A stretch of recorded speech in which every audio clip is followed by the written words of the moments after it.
Dampak terburuk jika nasabah pinjol atau nasabah gagal bayar hutang itu nggak bayar hutang pinjol selamanya. Apa sih dampak buruknya? Kita akan bahas di video kali ini ya teman-teman.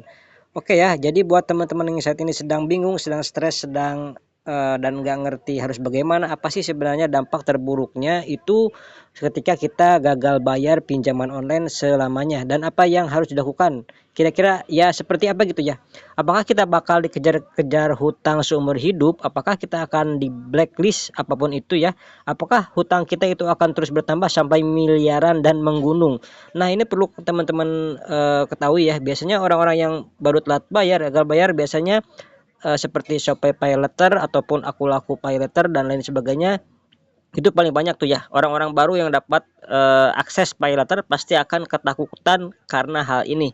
Jadi gini ya teman-teman, kalau teman-teman telat bayar atau gagal bayar, pertama teman-teman harus tahu ya, ini itu ketika teman-teman itu dipinjol legal atau ilegal. Nah, kalau dipinjol legal itu pasti dampaknya terburuknya ya udah jelas dan sudah diatur. Denda, bunga itu selalu ada dan berjalan.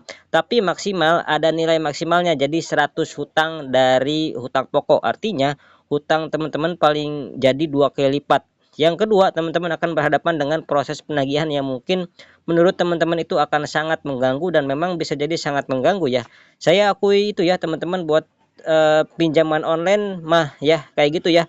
Buat kita mah mengganggu. Jadi itu yang pasti akan terus nih, teman-teman akan ditelepon, di WA, apapun itu resikonya itu pasti ada ya. Lalu kemudian yang ketiga adanya itu slik OJK. Nah, slik OJK ini teman-teman, jadi teman-teman harus tahu dan teman-teman perhatikan ya, slik OJK ini ya sesuatu yang menurut saya apa yang pasti akan kena kalau teman-teman berurusan dengan pinjaman online legal, dan inilah menurut saya resiko yang paling lama, jangka panjang dan bisa menjadi bertahun-tahun. Jadi selama teman-teman belum lunas, biasanya slik OJK ini nggak akan hilang teman-teman ya. Tapi tergantung juga, kalau teman-teman dapat pelunasan otomatis dari pinjolnya, dianggap hutang teman-teman lunas, kena pemutihan, ya bisa jadi slik OJK teman-teman akan lunas.